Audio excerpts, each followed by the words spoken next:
And away we go. It is the BCJ podcast presented by the Holy Grail right here on Bearcat Journal. Saturday, noon, Holy Grail, BCJ watch party number 1 as the Bearcats travel up the road to Oxford to take on Miami. There will be drink specials. The game will be on the big screen. There will be great food. And you should order a bunch of Cincy Light because the Holy Grail takes 50 cents from every Cincy Light purchase and makes an additional donation back in to the Cincy Reigns NIL collective. And from what I've heard, they've sent a couple big checks throughout the summer back to Cincy Reigns. So go support the people that support us. Head down to the Holy Grail Saturday at noon. Get yourself a table and watch the Bearcats take on the Redhawks. All right, Dave, let's get this show on the road. How you doing? I'm good as a Wednesday can be. It's been a long week in the Brendel household. A lot of volleyball. A lot of volleyball. A whole lot of volleyball. We didn't get home Monday until 11:15. I had to go pick her up after the BBP because the match went 5 sets. And then last night they played Notre Dame, who's number 2 in the state. That didn't not great for freshmen, really bad for JV.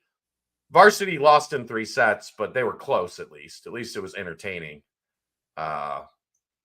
And then we got a game tomorrow, and then we got a tournament Saturday. And then Sunday, we get to make a homecoming float, Dave. Sounds awesome. It's a lot. It's a lot. High school sports, I tell you.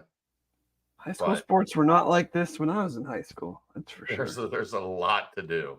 Well, at least football, it's like Friday nights, right? Like basketball, Tuesday and Friday you play games. This volleyball crap is all over the map.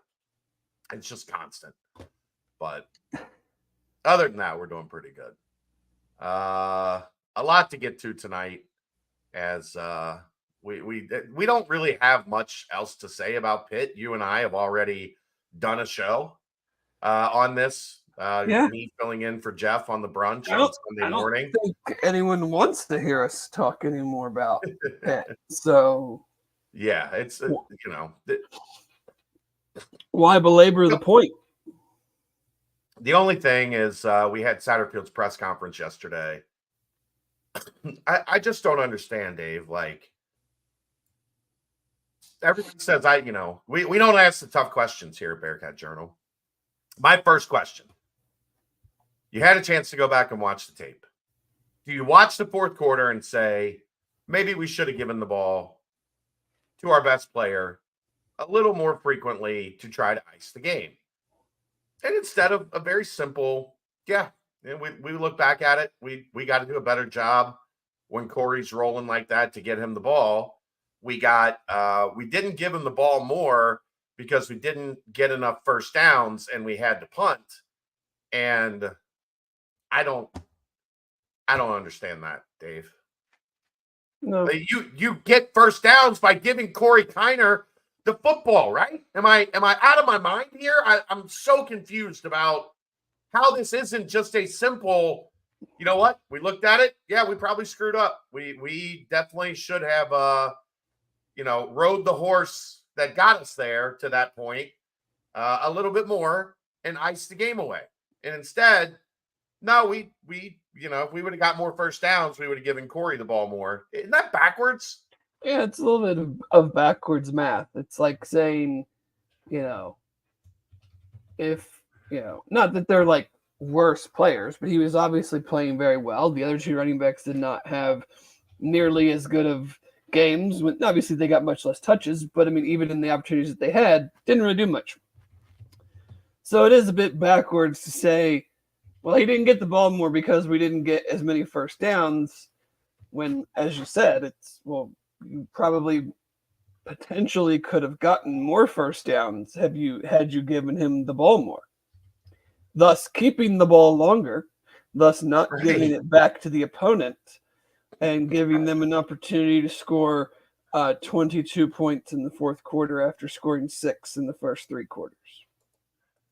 I mean, I don't think it's like, I think it was a very reasonable question. I didn't present it in a hostile manner.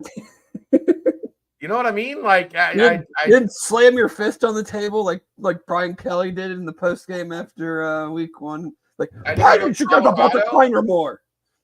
I didn't go Colorado and start calling the coach names.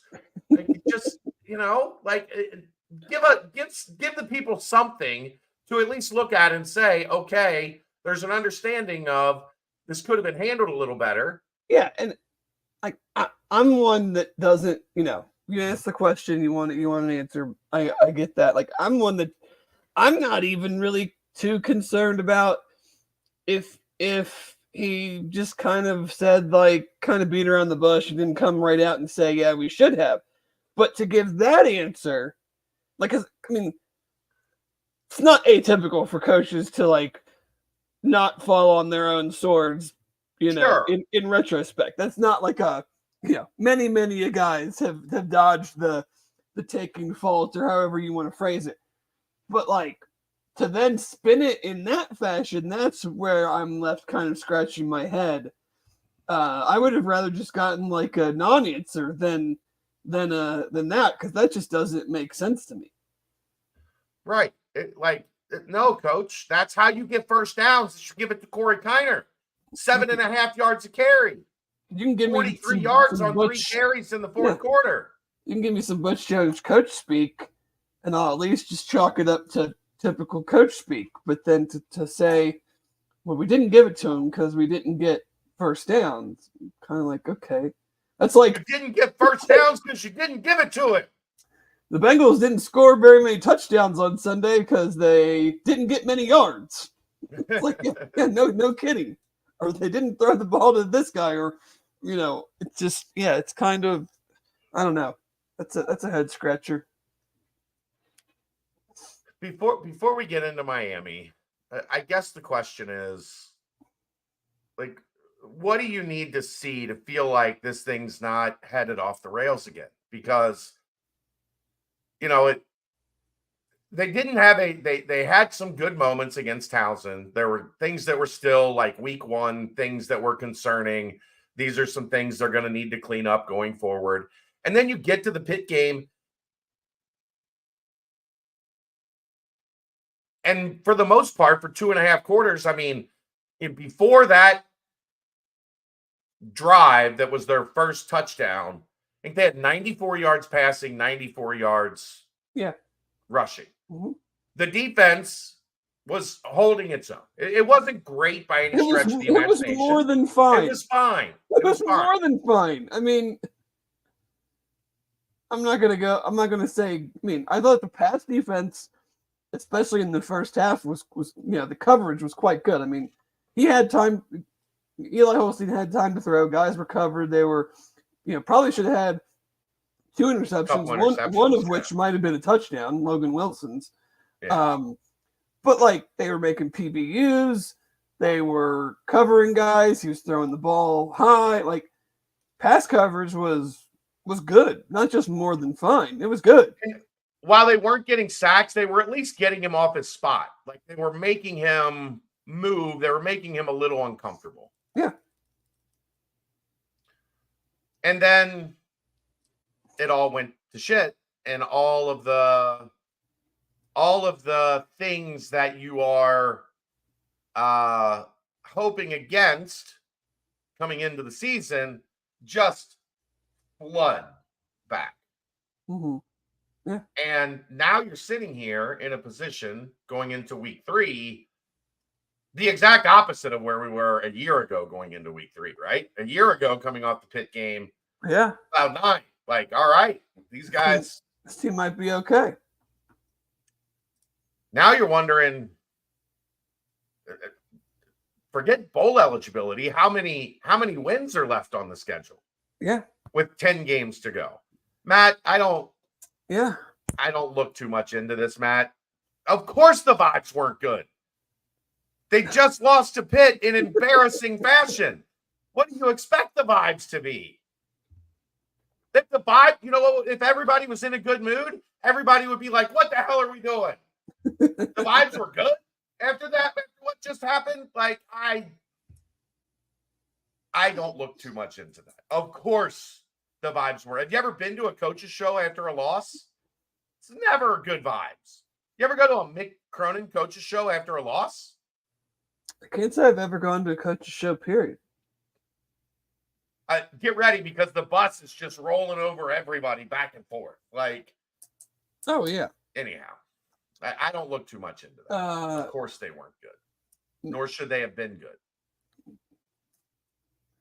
But no, I think, as we move forward, I think two things to me jump out, and they don't necessarily mean that they're going to win Saturday, that they're going to win one more game, 5 more games, 8 more games. But for this week specifically, I want to see just how do we come out in the first quarter? Does the offense look like it did for most of the game, or does it look like it did in the fourth quarter? As we go through the first quarter of the game, are we going to have a lead? Are we going to be trailing? Is this going to be a game that you can tell, outside of some crazy things happening like we saw on Saturday? So you certainly can't go by just the first quarter, but like, just what is the reaction to getting back on the field after that's the way you left it on Saturday? Right. And then the second thing is the run defense and I kind of equate this to the small school guys in the NFL draft. Like, if you're really considering a small school guy, like not just like a G5 guy, like a Division II, true small school, FCS, Division II, like when you watch them, they should be dominating. Now, I'm not going to say that UC should be dominating in the run defense, because I think that's maybe a bridge too far. Don't say. But Miami didn't. I mean, I think Northwestern probably has a better defense than UC right now. It is hard. This will be very hard to tell, just because we have one data point for Miami. I mean, it's very weird that they had a bye in week 2, but like, the defense and the defensive line in particular, and the linebackers against the run game, do you essentially shut down a team that doesn't really run the ball? I think in Keegan's article, he mentioned they had like 62 quarterback adjusted rushing yards. Yeah. Their leading carrier had 8 for 33, and their second leading rusher had 6 for 11. Like, they don't even really try to run. Like, whether they're not going to try, whether they're not good at it, I don't care.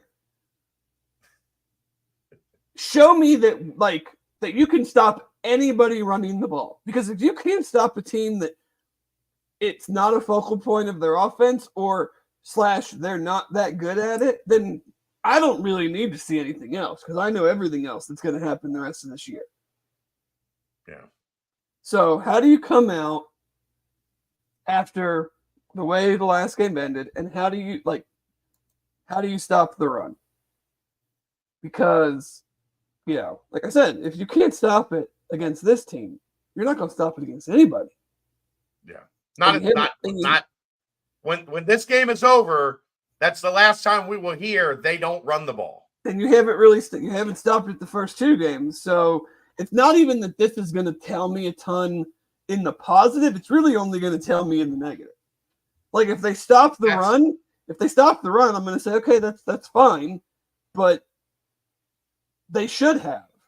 If they can't, then it's a whole different story moving forward. MA, this is always a place for excessive drinking if that's what you're feeling like doing tonight. If that's your jam on a Wednesday at 8:00, drink away, brother.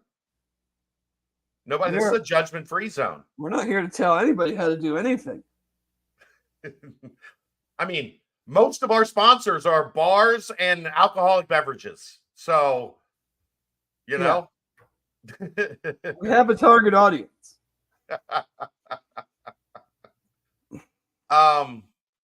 Yeah, just that's the hard part about this, Dave, is there's nothing unless minus like 63-10. Nobody's gonna walk away like if they win, should have won. They did what they were supposed to do. If they lose, all hell breaks loose. Yeah. More so than at any point that I can remember since go to hell, get a job. Yeah. I mean, we knew eventually the streak was going to end. Like they weren't just going to win every game until the end of time. But, you just had the way last year's game went, the way you messed around and got yourself into an unenviable position, but then still had a chance to win it at the end. You don't win it at the end. You lose at home in overtime.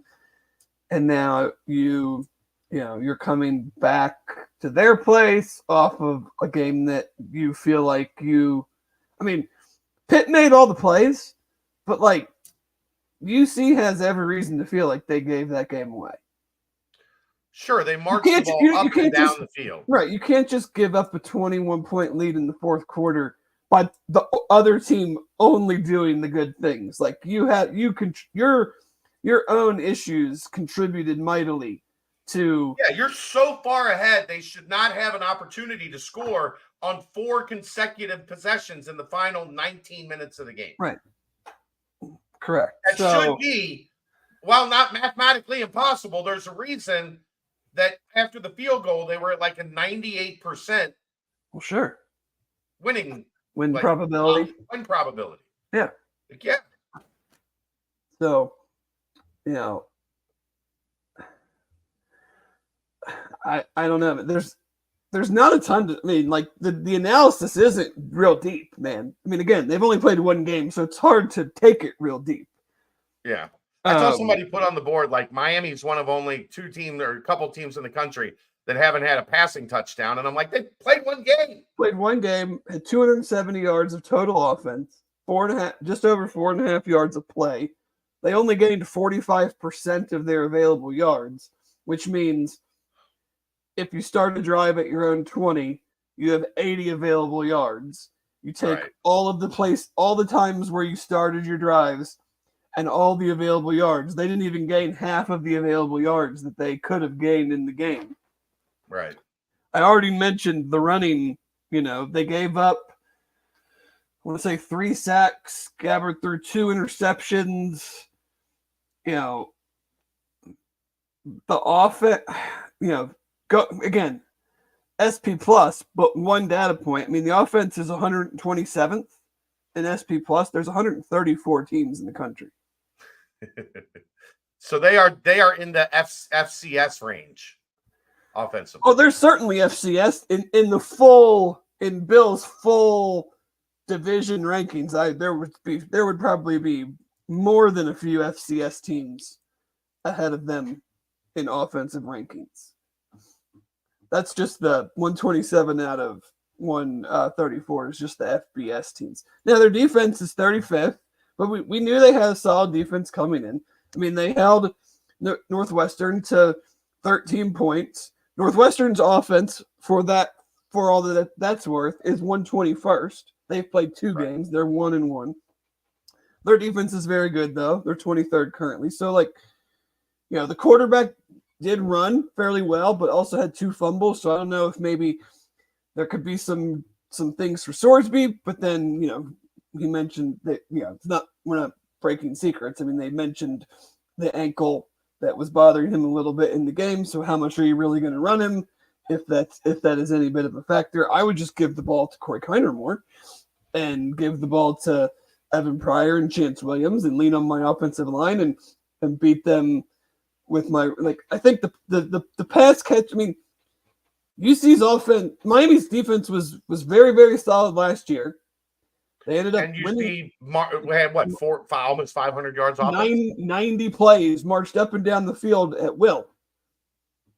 Yeah. And I feel like the UC offense is better now than it was last year. Agreed. I think the so offensive line is better than it was in week 3 last year. yeah. So it really comes down to I'm not going to say they're going to march up and down the field and score 45 points, but I think it's quite a contrast in offenses from what Northwestern did in week 1 to what they'll see on Saturday. You know, it really just comes down to the defense and making some plays and you know, just if you can just not be in 2nd and 3 every damn time. 2nd and 3, 2nd and 4, 3rd and 1, you know. So does that mean, you know, because Gabbard did have some effectiveness running against UC last year. I think it was the most yards he's ever ran for in a game was around 75.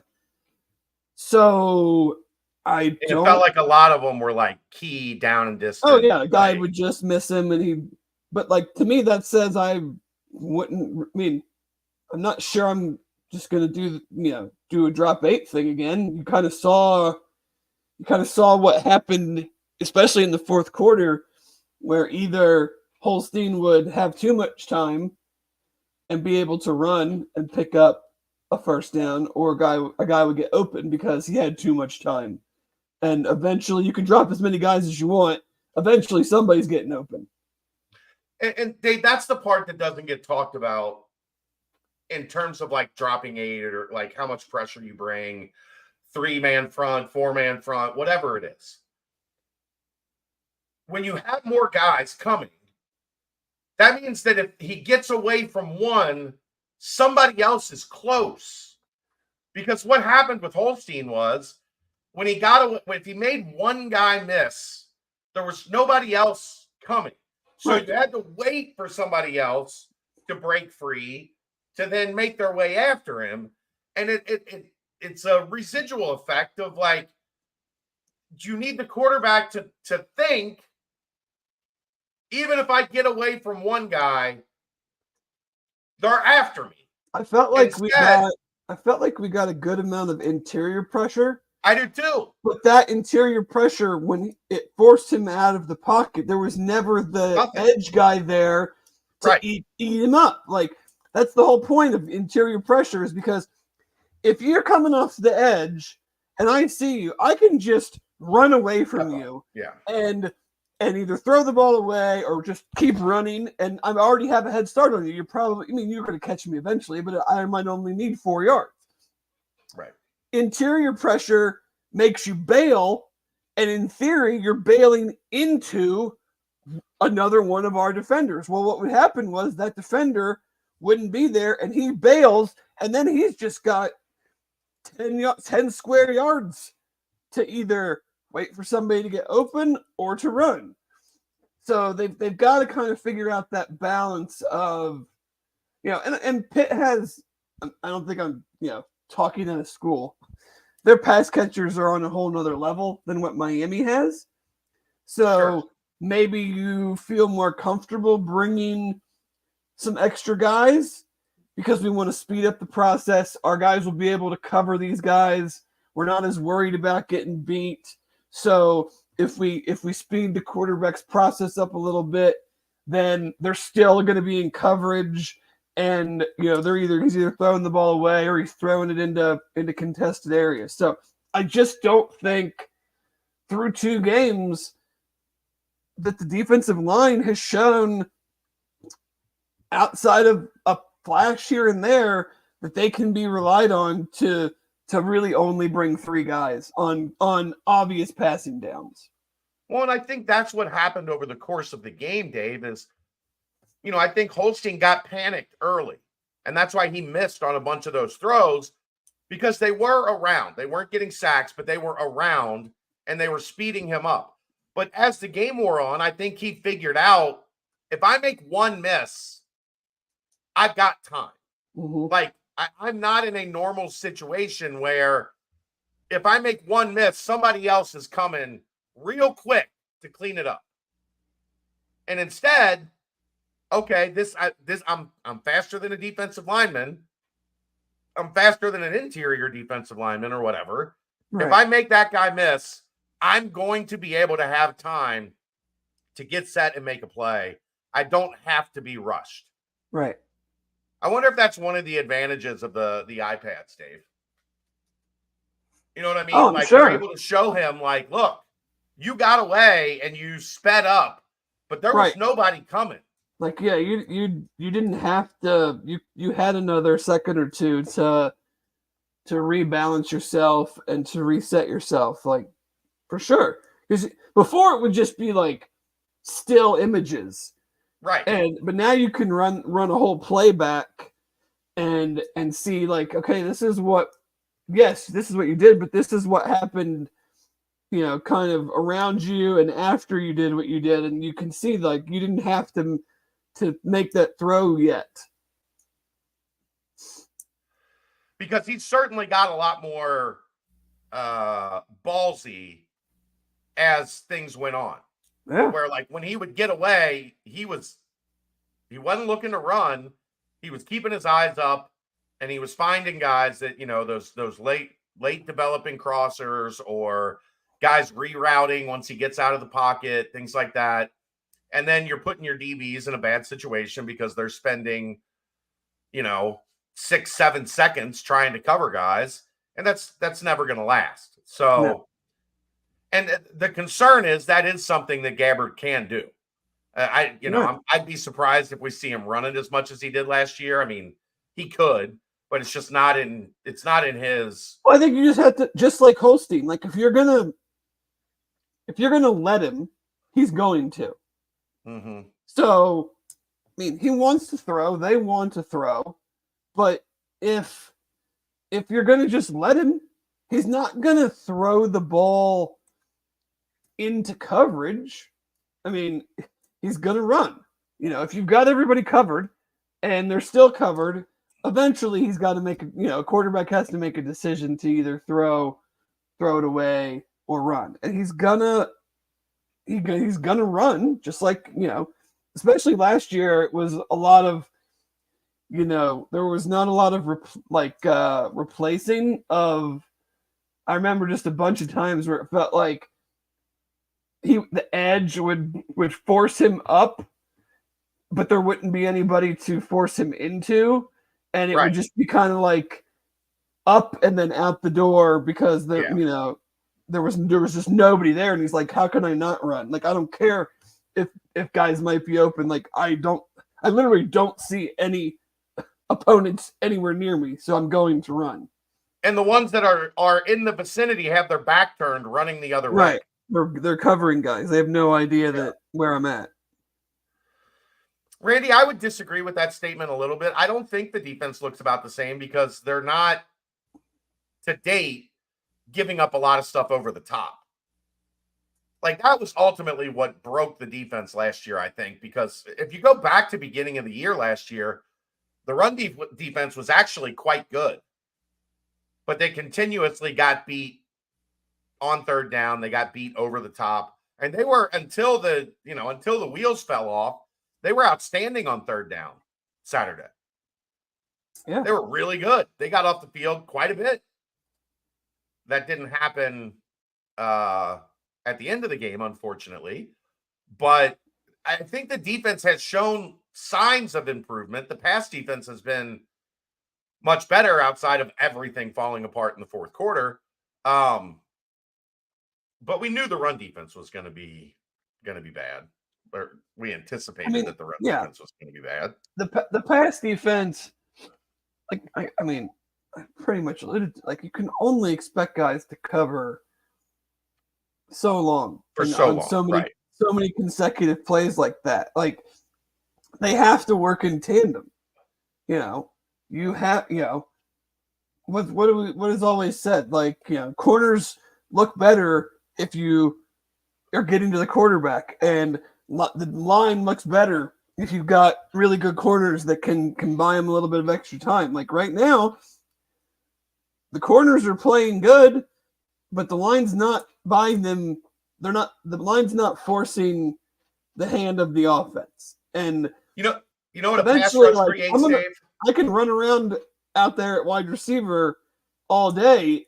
Eventually, I'm going to go one way, and the corner's not going to be able to stay with me. You know what a pass rush creates, Dave? It creates my favorite play in football. What's that? Where the ball is not catchable for the wide receiver, and the defensive back is out there. Oh, yeah. Yeah. They locked him in. They strapped him up or whatever. Yeah. Oh, yeah. And then they do the on the face mask. You got to give that. Yeah. Yeah. Mm-hmm. Shut you down, boy. Right. When you don't have a pass rush, you don't see as many of those. No. Because, look, let's be honest. Like, Blaine Gabbert is a 6-year starter. If guys are running free, the odds are pretty good he's going to throw it to them. Mm-hmm. Like, that's just the reality of it. Like, the guy's played a lot of college football. And if he was bad, he wouldn't still be the starter in year 6. Yeah. They would have moved on to a younger option. That's how this works. Very, very much of this game to me is just about defense because I don't really have. I mean, yes, we can be critical or criticize or nitpick a play call here or a substitution here. Like that's going to happen to the best teams, the worst teams over the course of a season. But I feel like for the most part, through 2 games, we have a pretty good idea of what this offense is and who are the guys that are going to make it go. Yeah.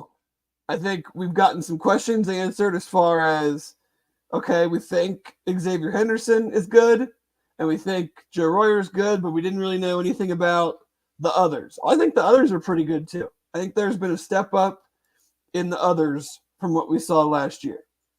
I agree. So I think there's more pass catching options. We wanted to see what Brendan Sorsby was like when games happened. I think the returns on him outside of a few misses in the fourth quarter, which that's going to happen. There's going to be game, maybe it's in the first quarter one game and it's not as glaring because you're not winning by 21 and it's in the midst of an opponent comeback. But like, I think we all feel pretty good about where he's at. Like, if you told me going into the year that my quarterback would be around 64-65%, be throwing for about 300 yards a game and have a 5-0 touchdown to interception ratio, I'd be like, I can live with that. That's considerably better than what we saw last year. Especially when you factor in this run game. Right.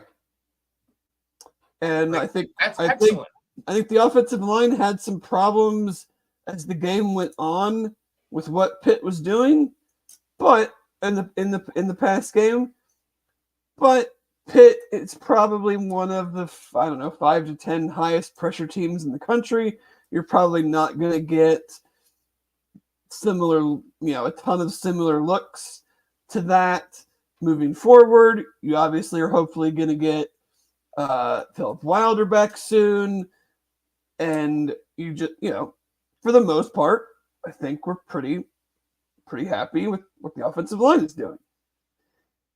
So to me, it's just really about the defense and can you stop the run at all?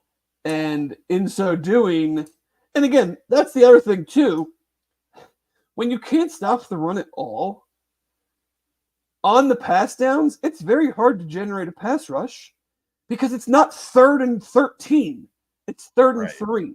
Or it's not 2nd and 9. It's 2nd and 3. So it's like the offense has any play they pretty much want to run because they know, I guess what, guys, if we don't get this 2nd and 3, we'll probably just run it on 3rd and 3 and get that. And get it. Right. And you can't. Or if we don't get it on 2nd and 3, there's a good chance we'll throw it again on 3rd and 3 and get that one. Like we're probably not going 0 for 2, because they're not sacking us, because it's hard to pressure in 2nd and 3 because you're waiting for them to run the ball because they just ran it for 7 yards on 1st down. Exactly. So and then on 3rd down, you're expecting, they didn't run it on 2nd, they're probably going to run it here. So it does need to be a little, not like a forgiveness and a easing of the criticism on the pass rush, but like it certainly makes it harder to rush the passer in when there's really no. I mean, like, I can think of a couple offhand, but like all of those third downs, there were really not a ton of. Didn't feel like there were a ton of just obvious passing downs. Like, it's third and long. We know they got to pass. Right. And we can, we can do what we want defensively because we know they got to pass. Yeah, they're one of my keys to the game was forcing Pitt to play behind the sticks, and they just didn't very often. Well, no, not when you're giving up 7 yards of carry to running back. Right. And to be fair, that was a good running back. There was a couple of times I was laughing, Dave, from standing behind the play. You could see him just hide behind the line. He's a tiny dude, man. Yeah. I mean, certainly, because he would get the ball and kind of, not like he would duck down. Well, I wouldn't call it waiting, but he would get the ball and almost just kind of like slow play it to the line so that the offensive linemen could fully get out of their stances and and block the vision of the defensive lineman, and then he'd be like, "All right, I'm going right there." Yeah, he was good. It probably would have been better off if their bigger backs weren't hurt. Well, I mean, the other guy didn't really do anything. Yeah, but they just kept giving the ball to him. And Miami's back is the bigger back. I think he's like 6'2", 230. Their main back. So yeah, I don't. Again, like, stop the run. And I'm not going to say you shouldn't have any problem winning. I mean, team lost to them last year. They did lose a significant. I mean, you lose a defensive end to Oklahoma, a wide receiver to South Carolina, a running back to Ole Miss. Like, that's hard to replace. A kicker to Alabama. Well, I mean, sure, but but like you're not like going like a MAC team isn't going to the portal to replace those type of guys. Right. You're going to a top whatever Ole Miss is now, easy top 10 team. Oklahoma's ranked. South Carolina just walked all over Kentucky. So like you're not just dipping down into the portal at Miami to replace those guys. Those are significant losses. Yes. Give us a look at Miami's personnel offensively. They're going to spread it. They're going to, I think 7 guys caught a pass in the first game. They're going to play him out of the gun with a sidecar, more than likely, running back off to the side, and they're going to spread it out. They're going to run a 2024 passing college football offense. Do they run much tempo? I don't think so. It didn't seem like, at least against Northwestern, that they. No, I don't. They're not in a hurry. I don't think. After UC Miami has Notre Dame, they probably think they can win that game. They have quite the non-conference schedule this year. Northwestern, UC, Notre Dame, Purdue. Yeah. I think. I don't even know if they have like a easy home game, non-conference game this year. Well, no, if they only play 8 right. I mean, I might have that. So. I might have that wrong. Oh no, they play UMass, not Purdue. Sorry. Okay. But they do play Notre Dame at Notre Dame after the UC game. Yeah, they probably feel pretty good about that one. They got a tough little MAC schedule. They got at Toledo. They got to play Northern Illinois, OU every year. Yeah. It's a good. But yeah, I mean, defense got to show me something, and they got to show me something different. Like it's not really about the opponent. Like I need to see, like, this didn't work for 2 weeks. I didn't see a ton. I mean, again, hard to take much from the Towson game because they're not calling. I mean, they weren't calling everything, but it didn't look a lot different. The same issues. I mean, I got to be honest. First 2 plays of the game, looked exactly the same as the Townsend game. Yeah, but they did for the majority of 3 quarters. The defense was but when they had issues, it was the same thing. Especially in the run game. That's like they're not a good run defense. Those issues aren't going away. Right, but what I'm saying is I didn't see them trying to really do anything different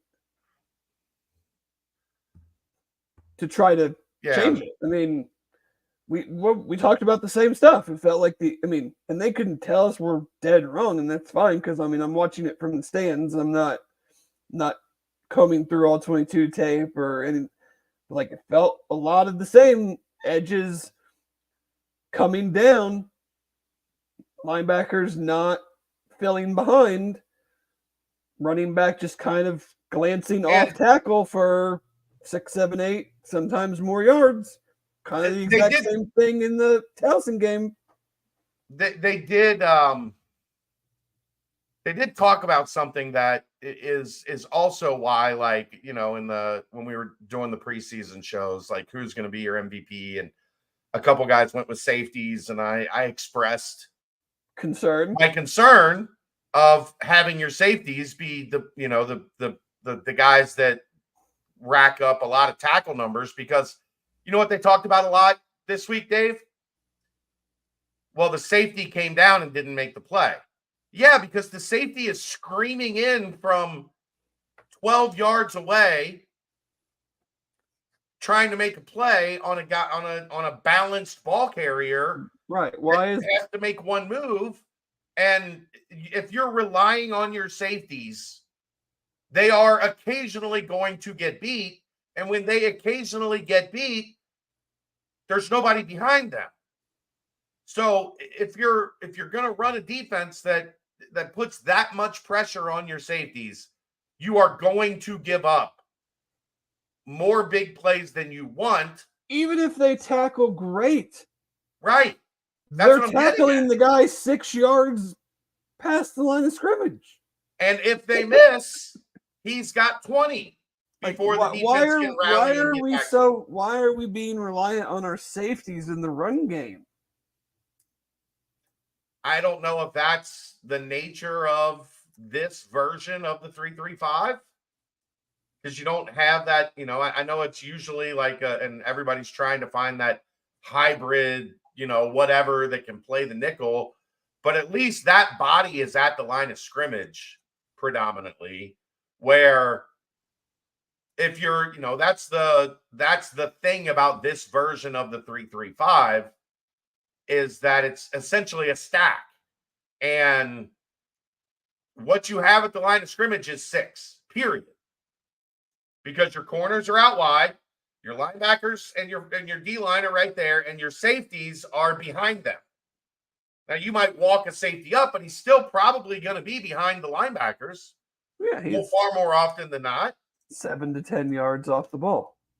So if, that's why I think that's why it worked at Iowa State, was because they always had all conference, their linebackers were making plays everywhere. We talked about it after Townsend, very easily, and we talked about it after Pitt. We could talk about it more today. The linebackers are not carrying their weight in this defense. For this defense, this particular version of the 3-3-5 to be successful, it's very clear to the untrained eye that if the linebackers aren't excellent, that puts a ton of pressure on the safeties, which I think the safeties have played pretty damn well, all things considered, but they can't be relied upon to be great defending the pass and also the primary outlets to stop the run. No, that math doesn't math. Outside of Jared Bartlett and Jonathan Thompson kind of walking into a sack because the Eli Holstein, I don't think he knew he was still behind him. I don't know of one positive, like super positive play that another linebacker has made through 2 games. I mean, I thought Bartlett was really good against Townsend. I thought that's what I'm saying. Other than him, yeah. And then, so if you're gonna have 3 of them on the field, I need to see a lot more from guys not named Jared Bartlett. Because if that's going to be the case, then yeah, put an extra D lineman out there. Go 4-2-5 if you have to. Again, I worry about doing that because if they don't have enough quality defensive linemen to play 3 of them, I don't feel great about playing 4. No, but at least you're playing 4-on-5. Yeah, at the line of scrimmage. At the point of attack instead of 3-on-5 with sometimes 3-on-6 with a tight end. Yeah. Like at least give me Harris Adams next to Dante and a couple ends or something and be like, all right, try to, you can try to run it. We at least have some more beef in the middle, and we'll take our chances there. I'm just not seeing it from the linebackers. I don't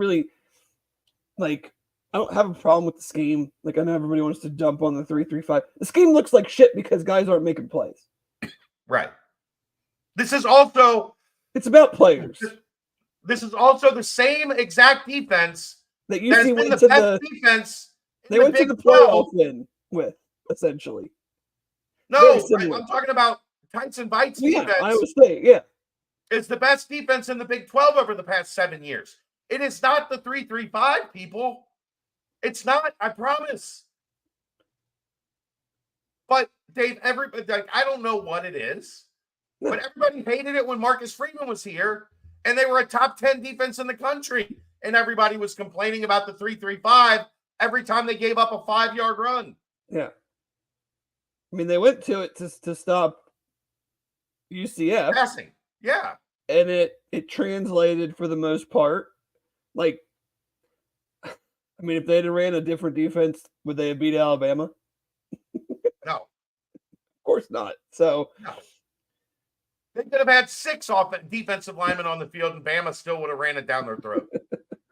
I mean, you get exposed in the run game when your advantage, which your advantage is, your advantage should be that you have 6 guys within the box all the time. Yes.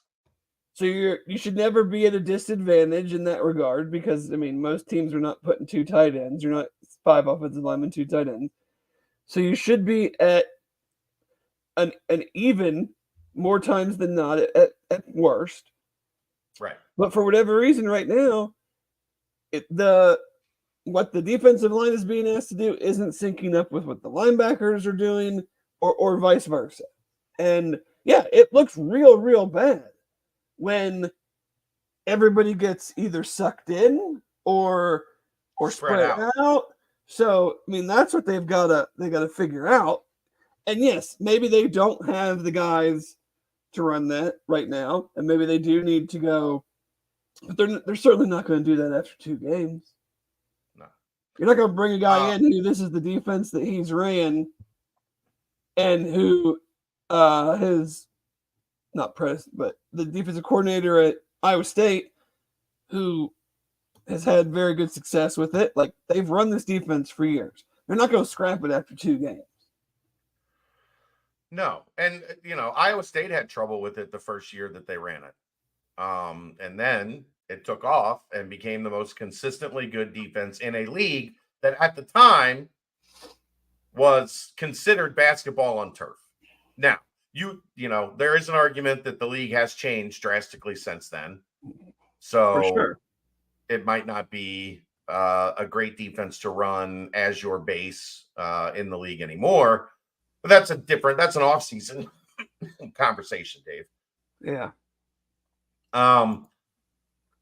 We'll answer Jeff's question here. Big picture question. If you had a crystal ball and had the answers, not sure Satterfield is on a fickle-like trajectory. Wow. I mean, Jeff. Come on.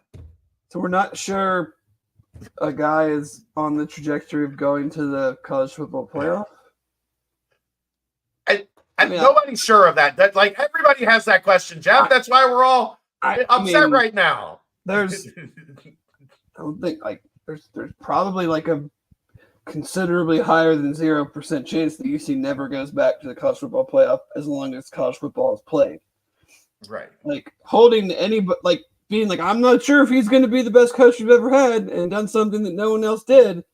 Like that's kind of a bar I'm not sure I'm ready to jump over or climb or you can be upset about how things are going, but then also kind of keep things into perspective of what was accomplished and how, maybe that's not something we want to use as the comparison tool.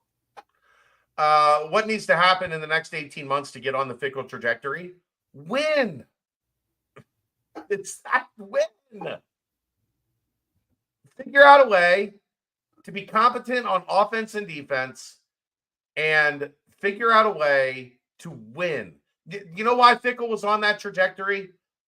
Because in 2018, coming off a 4-8 season, where everybody thought 6-6 was going to be like a miracle because they should have lost 11 games in 2017. Did they go 4-8 or I thought they went 3-9? No, they were 4-8. Did they win 4? Yeah. They beat they beat UConn. They beat UConn. They beat Miami. And they beat Miami. They barely beat SMU. They barely beat UConn. They barely beat Miami. They should have won one game.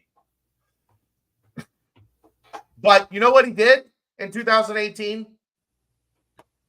He recognized that his best player was wearing number 3. Yeah. And he gave number 3 the ball as many times as he could give the ball to number 3, he gave the ball to number 3. And Mike Warren, along with an improved defense, did the work. Because that's where people, it's trestle ball, it's not aesthetically pleasing. Aesthetically pleasing doesn't necessarily win football games. Well, I said something similar on Sunday of like they could have won that game 27-25, and a lot of these issues would still be there. But we'd be a lot happier. But you just can't build momentum as a program without winning, regardless of how it happens or how it looks. Like you went 3-9. You're coming into year 2. Like I don't care if every game is a 1-point win and the other team is like, oh my God, we gave that game away. That's not my problem. Right. But you're not going to build any momentum as a program just without wins. Like doesn't matter what they look like. It doesn't matter if we come on here and say, they almost blew it. And how could they give up the 16 points? 3 straight touchdowns. Yeah. 3 straight touchdowns.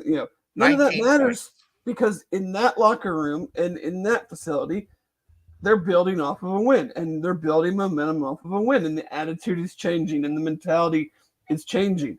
And so that's what, you talked about it on Saturday and Sunday. All right, let's see. You guys have talked a bunch about, this is a different group. Everything's better. We got rid of all the bad and brought in all the good, and everybody's happy, and we're a more connected unit. Okay, come out in the first quarter and go right down the field and go up 14-0. Now that doesn't score. That doesn't mean you're going to win. There's still plenty of game left, but show me that what happened on Saturday is out of sight, out of mind. This is game 3. We're going to get the bell back. And what happened against Pitt has no bearing on this whatsoever because we're a different team. We have different leadership. We have different mindset, where that might have lingered into the next game last year. That's not going to play a factor at all. And we're going to show our fans and ourselves, whoever, that everything we did over the summer, everything that Nico and Satterfield and the players, everybody said how hard the winter was and how dedicated everybody was and how everybody's running faster and blah, blah, all the off-season buzzword shit. Okay, Saturday at Miami, go show me that that's for real. If they win by 3, are people happy? Probably not. Right. But I mean, how did you win by 3? There's certain elements to it, but again, for me, whether I'm happy or not doesn't matter.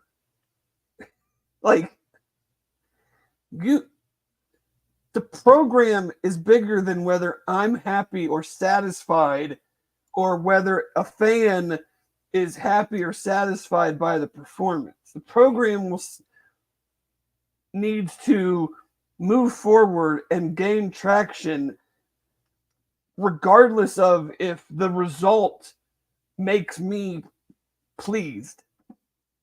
But I don't mean you specifically, Dave. I mean the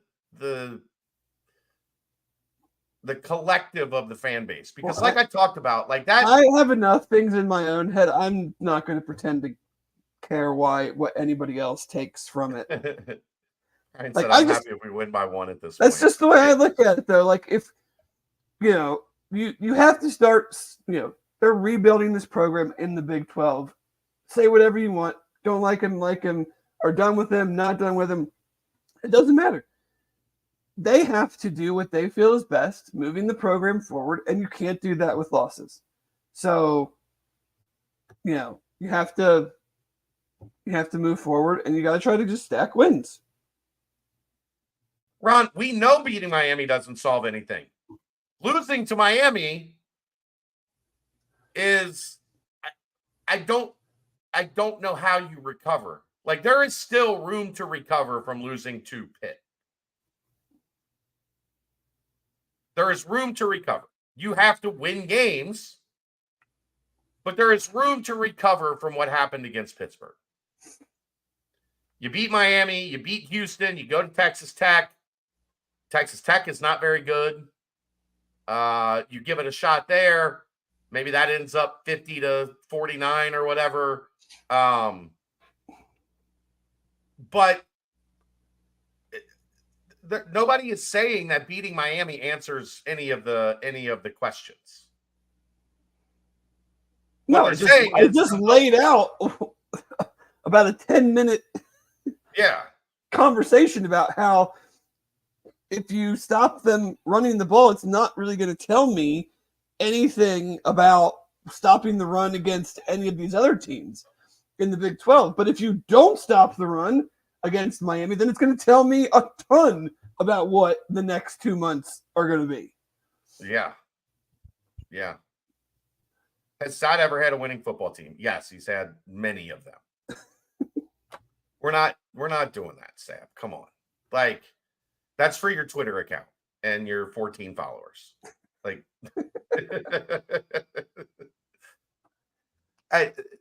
Defensively, I guess. What do we need to watch out for from Miami? It's weird. To get this back on track. They have some good defensive linemen who generated no pass rush at all against Northwestern. Mm-hmm. So that needs to be kept in mind. Keegan, I can't pronounce the guy's name. I think he had 8 sacks last year. Now, how much of their sack production last year was having a guy like Caden Woolen, who's now at Oklahoma, where other guys had a chance to get after it because offenses were paying a lot of attention to him. So that's kind of will their sack production, will their pressure production go down now that they don't have kind of a guy on each side, so to speak? Right. Linebacker unit's good, legit good. It'll be interesting to see how they do against the UC run. I think the advantage is going to come in the pass game. I think UC can have success throwing the ball against their defensive backs. I mean, Kieran, yeah.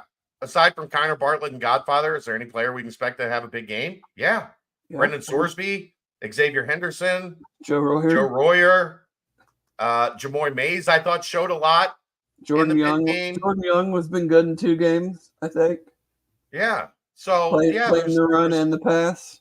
There's guys that are playing pretty well right now. There's just the holes were exploited in that final 20 minutes against Pitt.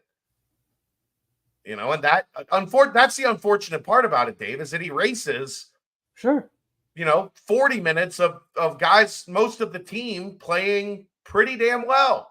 Yeah. You have to play pretty damn well to be up 27-6. Yeah, it wasn't like, there weren't fluke turnovers that gave UC, a 10-yard field and they scored a touchdown, or their punter was pretty bad. He gave UC some pretty nice field position, but I mean, especially in the first half, I mean, that 6 points is going to haunt them. I don't know what the hell's going on in the end of half defensive situations. The last both games. So, the Holstein hadn't thrown the ball for like 50 yards in the first 29 minutes of the game, and then completes 2 passes for 45 yards to get him in field goal range. I left when UC missed the field goal with like 33 seconds left. I went to go to the bathroom, and I come back and I'm like, how did they score? I figured they were just going to take a knee. Yeah. Well, that's why you have to make that kick, because then you kick off. They have it at the 25. They probably run one play to see if they can do whatever. Right. Usually it's like, we'll run a play. If it goes nowhere, doesn't really go anywhere, then we'll head to the locker room. If we bust one or we get some decent yardage, then we'll go and try to make something of it. So yeah. But yeah, so yeah. Do they have a good kicker again? I don't know if they have a good kicker. I mean, they had one of the best kickers in the country last year. So I think probability says he's not as good. Where's that guy? Bama. I haven't heard anything about that. Yeah, no one said anything about that.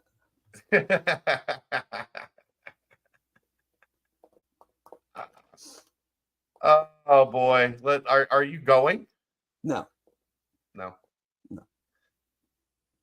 Would you have gone if you were still drinking? Is the family going? No one's going. No one's going. No one's going. We're not huge fans of Oxford. Nobody is. No. Nobody is. I was pretty the loss withstanding. I was scoreboard watching. I was 1 touchdown away from pretty much nailing my prediction last week. And the Bearcats.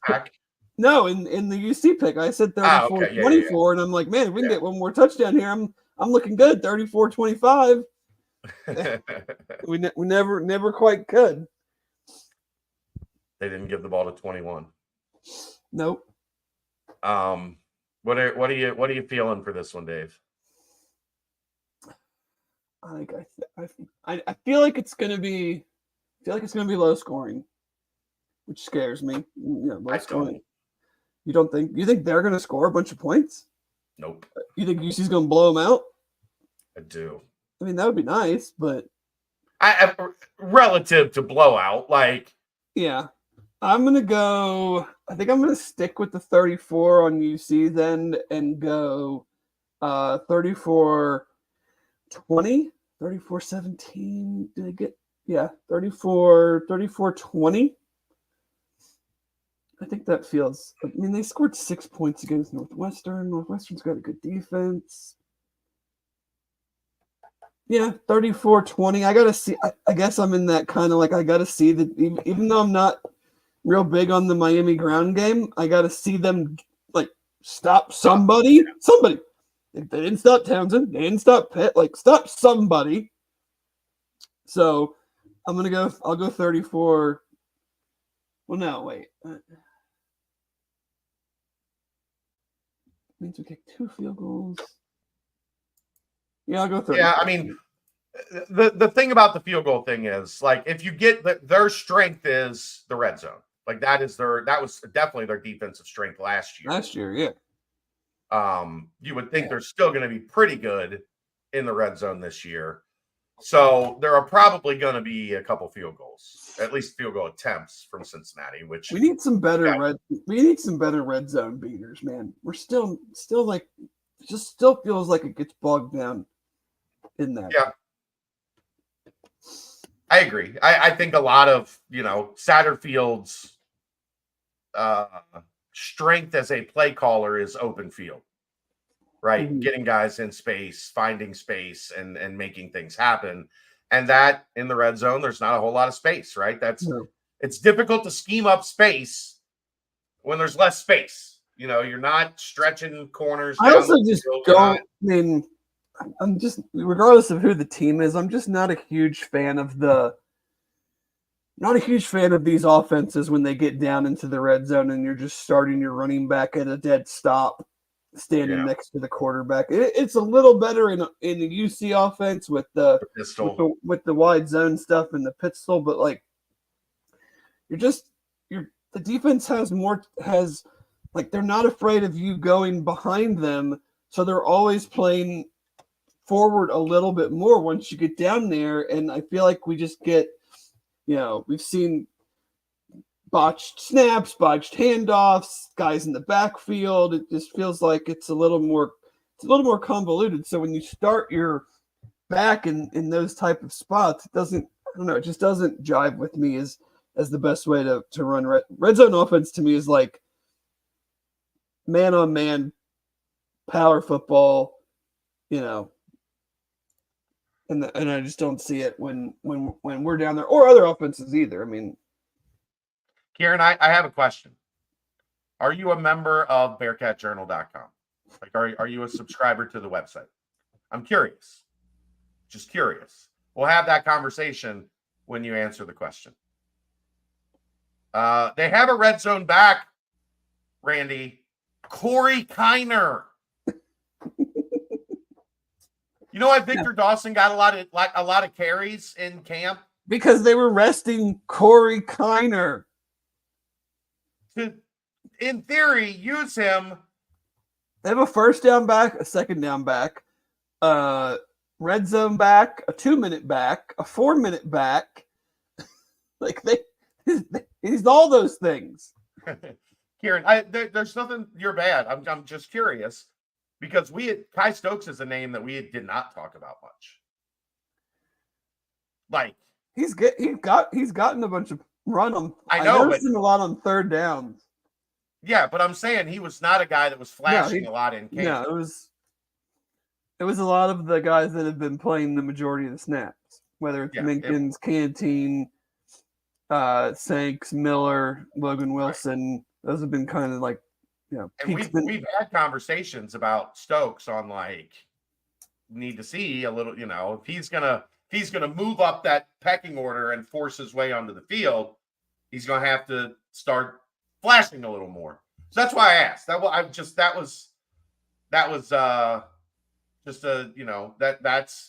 why we do the practice reports. That's why we're there every day, so that we can give you guys a feel of like, I honestly, Dave, I feel like we talked about Logan Wilson significantly more than we talked about Kai Stokes.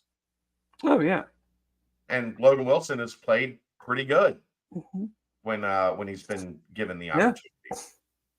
So no, I just think that's what we do those for is to hopefully give you guys a running sense of the day-to-day, who is consistently making plays day to day. And Stokes he hasn't been high up on that list yet. Has the weather forecast changed, Dave? Yeah, I don't think we're supposed to get any of this hurricane stuff. Tropical storm? Hurricane now? Okay. Yeah, earlier in the week, it was like Friday, Saturday, Sunday, Monday looked like all washouts, and now they're not really calling for any rain. And if now they're saying 86 and partly to mostly cloudy. Okay. Yeah. And then Sunday, 85, mostly cloudy. I'm just looking at like the before and after to see. Yeah, no, it doesn't seem like there's going to be any issues there. All right, that's good because it looked like Look, like we were going to get another like that has happened at Paul Brown Stadium against Miami when it was a monsoon. No, I was there the for that entire one. game. The ugliest, wettest 21-0 game ever. That was one of the few times I've ever been in the press box for a whole game. I walked down before kickoff, and I stood in that tunnel that the Bengals come out of. And was like, yeah, I'm not doing this. I'm not doing this. Like I just watching how I've sat in some serious stokers before. You'll probably remember this. We're going on 25 years now, though. FSU at Louisville, when FSU was number 1 or number 2 in the country, in that game that it poured the entire game. We drove up from Knoxville, poured the entire drive from Knoxville to Louisville, poured the entire game. We were just absolutely drenched. Yeah, it was. There's been some bad ones, but yeah, it should be fine. So, unless that, that's the thing you can never tell with these stupid hurricanes is until they're like on land and you have a good feel for their trajectory, they change. So, and if they change like 2 degrees that way, then all of a sudden you're right back in the crosshairs. But fingers crossed, because I'm not going to be there. I'm going to be in Elizabethtown, Kentucky for a volleyball tournament. You might get. And I would like to not have to drive all the way from here to. I don't mind if it's raining when I get down there. You know what I mean? Yeah. I don't want to have to drive from here to there in a torrential downpour. My Nashville buddies were saying that they're going to get some of it tomorrow, Friday, something like that. Yeah. All right. I mean, I guess that about wraps it up for Miami. I just have a feeling. I don't know why. I'll probably look stupid. For more cowbell? Yeah, for more. I got the fever for more cowbell. That was Aaron that had the fever for more cowbell last week. I think his fever is gone. Now it's just his voice. Oh. That's completely shot. But he doesn't have the fever for more cowbell. But that one at Paul Brown was the worst. That was driving rain for 3 hours. Yeah. It does pay to have some, like, being a golfer. I always have like good, like legit good rain gear. So I'm always like, this ain't that bad. Everybody's got on like the $4.99 ponchos from Walmart, and I'm in, FootJoy rain pants and jacket and everything. I'm fine. And one of the great post-game lines ever from Mike Warren that I cannot say. Yeah, we're not allowed to say that. That was the beginning of the Mike Warren era, which is one of the great lines of all time. Right before he went on live TV, like seconds before he went on live TV. Great stuff. But yeah, I for some reason I feel that they are going to get the job done. They better. They better. Convincingly get the job done. I think they know that this needs to be kind of a statement. But anyhow, that's a timestamp brought to you by Turtles Brew and Turtles Brew's new, cousin, sister, Wicked Hair. Wicked Hair's 8% ABV. Turtles Brew's 6% ABV. Turtles Brew, 0 sugar, 0 carbs, gluten-free. It's a bourbon-infused sweet tea. You got a bunch of different flavors: lemonade tea, strawberry mint, cherry lime, raspberry peach, orange vanilla. There's over 100 locations throughout Ohio, more than 50 in greater Cincinnati. If you're looking to pick yourself up some Turtles Brew, go to turtlesbrew.com for more information and locations. A portion of the proceeds go to save the sea turtles, and we'll have more for you on Wicked Hair as time goes on. So there you go. That takes us, that brings us into the 6-pack. for David Simone. And the 6-pack is brought to you by Homefield Apparel. The best gear on the market. It is vintage, officially logoed gear from the University of Cincinnati. A lot of great old school logos, the Dunking Bearcat, the Block C, the cursive cats, you name it, they've got it. It's all great stuff. What do you look side eye for, Dave? Just nothing important. Okay. All the great stuff. They've got everything you could want: t-shirts, crew necks, long sleeves, hoodies, joggers, socks, hats, jackets, coaches' jackets, a little bit of everything. So go to our friends at homefieldapparel.com, enter promo code BCJ24 and get 20% off of your first purchase. All right, Dave, 6-pack time. What do you have on tap this week? Is it a busy week? This was a rough one to put together.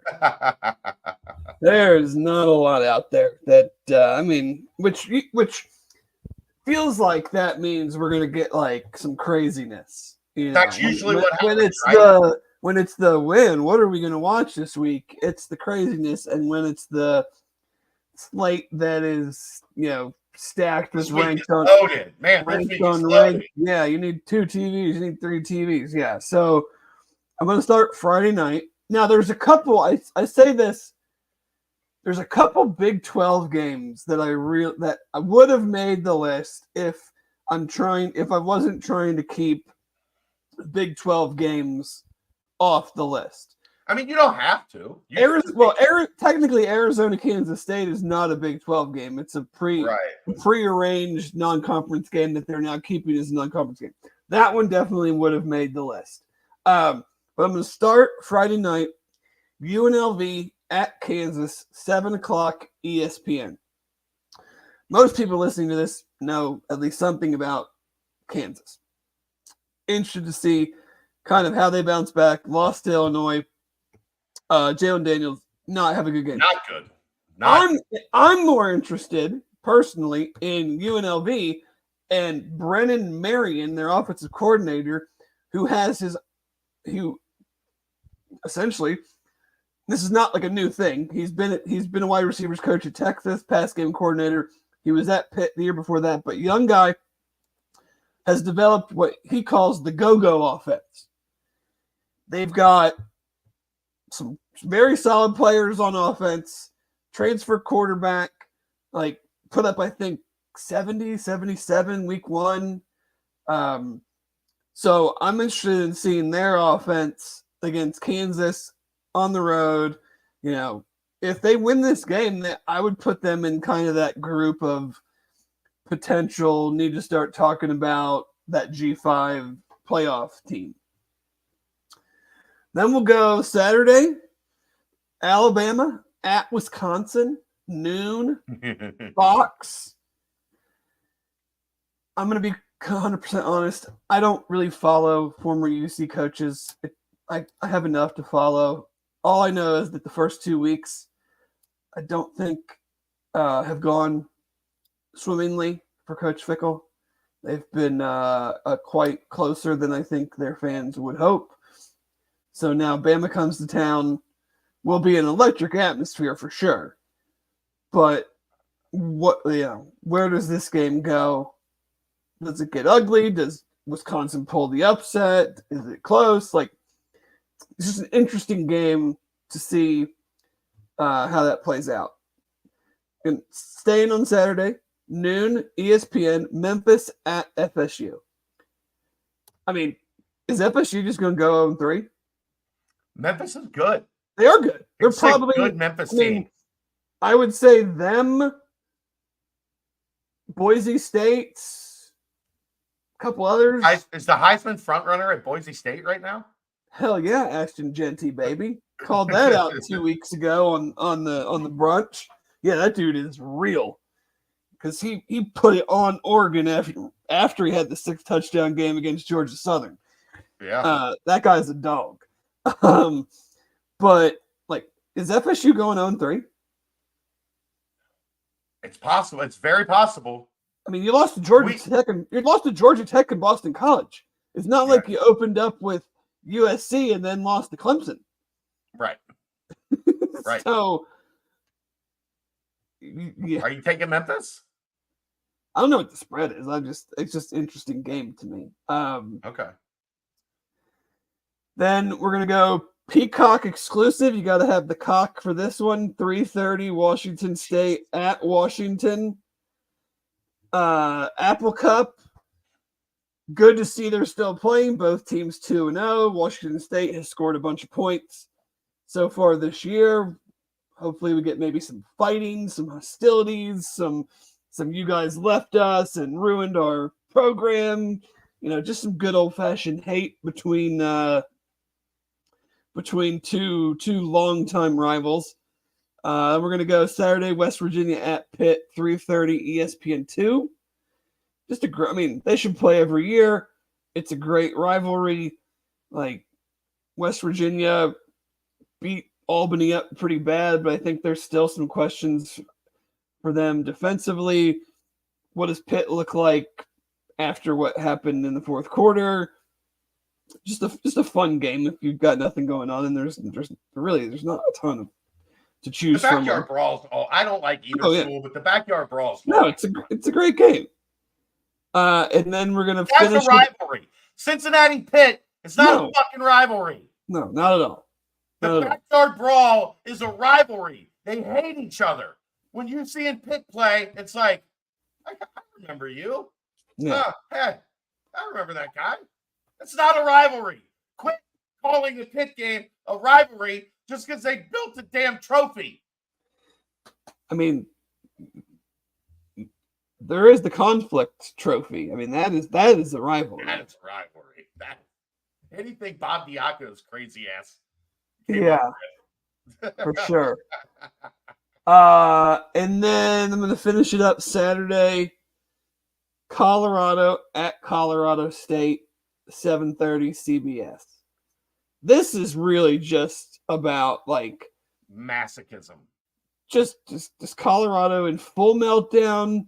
If they should not lose this game. Let's be real. No, Colorado State's not. They have no business. Game last year.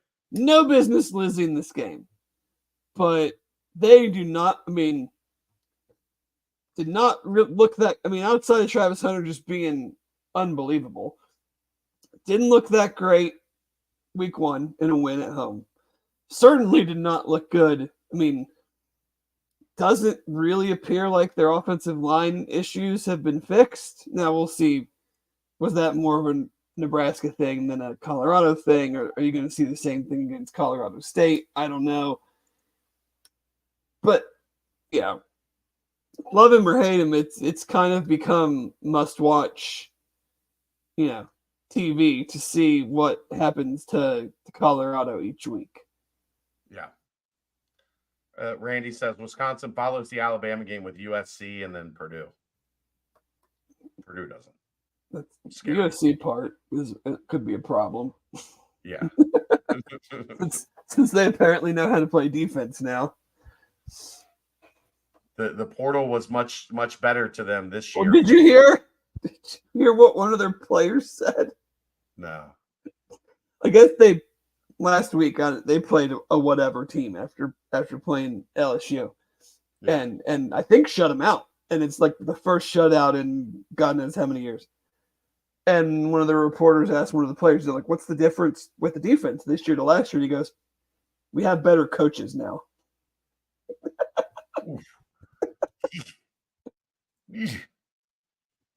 Yikes. Yeah. The other one that I would have probably put on there would have been Kansas State, Arizona State. Just because this Arizona State thing, I mean, in Kansas State, it's not look like what I thought Kansas State was going to look like. We were chalking that one up for like, oh yeah, Bearcats going to win that one. Well, if you can't stop the run, there's a guy named, he has one of the best names ever, Cam Scatabo. who's the running back for Arizona State, he's going to scat a bow all over us if we don't figure out how to stop the damn run. They're good, apparently. They're not bad. Right. Just, they're not. like, Everybody they're not thought bad. they were going to be bad. Everybody thought them in Houston were like bad. They're not bad. They might not be good, but they're not bad. And then Houston plays within 4 of Oklahoma. Yeah. 16-12. That's a weird score. They got it. There was a safety in the fourth quarter. Okay. It was 14-12, and then there was a safety in the fourth quarter that made it 16-12. That's got to be scoregami of some kind. There can't have been too many 16-12s because that means out there in football history. That means there's 7 field goals and 1 touchdown if you're doing it conventionally. So it's not a great slate. So you watch the Bearcats. Hopefully they get a win, and then if you need to take care of some business to keep yourself in good graces with the missus or the mister, I think you have some. These are definitely some games to keep an eye on, not so much games to plant yourself in front of the television all day to watch. This is a fascinating question, Matt. Do you think Deion jump ship after this year when Hunter and Shedeur leave? If they don't have Shedeur and Hunter, they're not far off from being the worst Power 4 team in the country without those two, right? Yeah. Their offensive line is trash. Their defensive line is trash. They can't cover anybody except for Hunter. They've got one other receiver that's pretty good, that's really good. They can't run the ball. Yeah, Jimmy Horn Jr., he was at USF when they were in the AAC. So without those two guys that make up for 3, quarterback, number 1 wide receiver, number 1 corner, they're both probably going to be top 10 picks. How bad is that team without those two? Yeah. And they don't look remotely close. Like I haven't seen anything from them that says they're about to turn the corner. You know what I mean? Yeah. It is like literally when they get in trouble, it's just they throw the ball to Hunter like 30 times. It's just Shedeur to Hunter, Shedeur to Hunter, Shedeur to Hunter because nobody can guard it. Without that, I don't know. I don't know if he stays. It hasn't. I can't imagine if you got him in a moment of confidence that he would tell you this has gone like he thought it would go. Well, you know what I mean? We're going to go get some dudes. We're going to get a bunch of, the best guys in the portal. We're going to get some elite freshmen. And we're going to turn this thing around pretty quick. That's the thing is that they're not even trying to recruit high school. No. Very little. Like, they're taking swings at a couple, elite guys. And that's about it. And, I mean, I think the portal can get rid of the year 0 that you used to have when it was a total teardown and the roster was gutted, whether it was because the coach left or because you were terrible and now you're getting rid of them. Like, for whatever reason, there was always a couple of places every year that you were like, man, this is bad. This is year 0. Yeah. But the portal gets rid of that because you can at least go get a bunch of guys in theory that at least give you a chance to compete. You're not relying on a bunch of 18-year-olds anymore. The problem is when you're turning over 60, 70 roster spots you're not building a program. Right. It's not sustainable to do that year over year. In any way, shape, or form. And they have... You want to talk about a schedule, buddy? I know. We've gone over that. There ain't nothing that's easy for them really this year. And why would the Big 12 make anything easy? They still, eyeballs are going to be on them no matter what. No matter what. I mean, this game against Colorado State's on CBS, 7:30. Right. I guess that wraps up the national portion of the day. Brought to you that timestamp by Turtles Brew. 6% ABV, 0 sugar, 0 carbs, gluten-free. Lemonade tea, strawberry strawberry mint, cherry lime, raspberry peach, orange vanilla. 100 locations throughout Ohio, more than 50 in Cincinnati. turtlesbrew.com for details on where you can pick up the Turtles Brew. Everywhere I brought it, everybody that has tried the Turtles Brew is like, oh, damn, that's good. So I would highly recommend it. Looking for something maybe a little lighter, a little more. I know summer's almost over, but the bourbon is a cold weather drink, right, Dave? That's not really a summer drink. That's what I've heard. When you're not a drinker, so you wouldn't know. I've never really been a bourbon drinker, so just in general, though, not really a drinker. I'm not either. Like all of a sudden, this podcast went from 2 drunk guys to 2 sober guys in like a month. I mean, maybe that's why we're not playing good football. I don't know. Maybe I should do it. Maybe I need to start. Maybe this is on us, Dave. It's my fault. It's our fault. I'm not drinking either. I'm getting like 1 day a weekend right now. Too much volleyball, Dad. Way too much. Well, that and getting up. I'm up at 6 o'clock every morning to take her to school. So tell her to ride the bus. Drinking, huh? Ride the bus. Yeah. She pulled the sympathy. The bus gets here at 6:30. We usually leave about 7:10, 7:15. So I'm letting her get a little extra sleep. She's usually waking up about when the bus is past. Builds character. The problem, and once volleyball is over, the bus is a distinct possibility. But during volleyball season, she's not getting home until like 10, 11 o'clock on a lot of nights. And then to have her back up and on the bus at 6:30. What kind of boot camp are they running? Freshman volleyball not getting home till 11 o'clock at night? They have to stay for the varsity games. So that's so messed up. Dave, I'm telling you, volleyball is unlike. Here's the thing about volleyball that's unlike anything I've ever seen. They make the kids work the games. So you have the judge that's on the tower, right? Yeah. And then you have the official that's across from them, and those are paid positions. Okay. The line judges that do like the in or out. Yeah. Players. And then the scorers table that do the score and the book and track the substitutions, all players. So do the line judge players ever call a ball in on the opponent? Like I would be like, oh, that was out. Out. They do I'm not going to lie, they do a pretty good job of being honest. Well, there's a problem.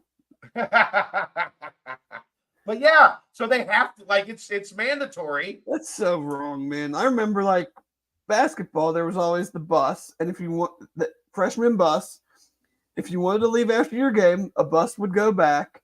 If you wanted to stay, then you had to stay through varsity and ride the bus back on with the varsity players.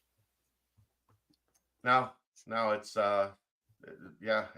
and then the worst part about working, Dave, is in club season. When you get into like the tournaments in club season, you do like pool play, and then you do like the tournament, the bracket play, right? And if you lose your last game, that's not the championship game, your team has to stay and work. So you could be 4 hours from home, you lose a game at like 5:45 at night, and your team has to stay and work the next game before you can get in the car and drive back. It's the biggest load of shit I've ever seen. There should be some like child labor laws against this. Yeah. If my kid's working I want compensation towards my club fees. You're making my child work. This isn't pro bono. Exactly. What is my team getting out of this? Nothing. You're getting something by not having to hire more officials. We're not getting anything out of it. Right. Boy, there is something too that like that third set, the intensity of that third set, the last match of the tournament that you're like, girls, if we lose, we can't, like, we have to stay here. You realize you're here for 6 more hours. No, you only have to work the one game after your game, but it's not good. Basketball, real quick. Halvin Zella, I think that is the official pronunciation of his name, was made official today by the men's basketball program. He is from France. He played on their under 20 Eurobasket FIBA championship team. He was a captain. He averaged just over 8 points, just over 4.5 rebounds a game there. He will redshirt this year. He will be a practice player. Gives them some good size. The thing that surprised me, Dave, 6'10", 230. 230's pretty big boy. A lot of those international kids, especially the big guys, usually come over like 190. 6'10", 190. Like 6'10", 230. That's kind of grown-ass man territory. Mm-hmm. But we'll see. Like, I don't have a valid scouting report. I've watched some of the videos from Eurobasket. I don't think it tells me much in terms of the American game and how I think he will translate. He will have a full year to get acclimated and get used to what American ball looks like. But that's official as of today. Wes Miller was on the road today. Any coach linebackers. Wes was at Link Academy this morning for Davion Hannah. And then he and Drew Adams headed to Western Reserve, which is a prep school up in the northern portion of Ohio, up near Cleveland. That is where Anthony Thompson, the 2026 5-star that was a Cincinnati native, was at Lebanon, sorry, last year, is now at prep school. So they went up to see him. Everybody was up at the Western Reserve today. I wonder if it was like their first open gym or whatever, first workout, whatever you want to call it. And then my little birdies tell me that Wes and Drew headed somewhere else after that. You can find that info on the board. So, yeah, I don't have a whole lot else. Do you? Anything else you want to touch on? Any odds and ends? Nope, not really. Nope. Me either. I'm ready to go. Tired. So let's get out of here. That's going to wrap it up. Watch party, Holy Grail, Saturday, noon. I know you're frustrated, but support Bearcat Journal. Get your butt to the Holy Grail. Have some lunch. Have some drinks. Watch the Bearcats win back the victory bell. We'll see you next time. That is the BCJ podcast, brought to you by the Holy Grail, right here on BearcatJournal.com.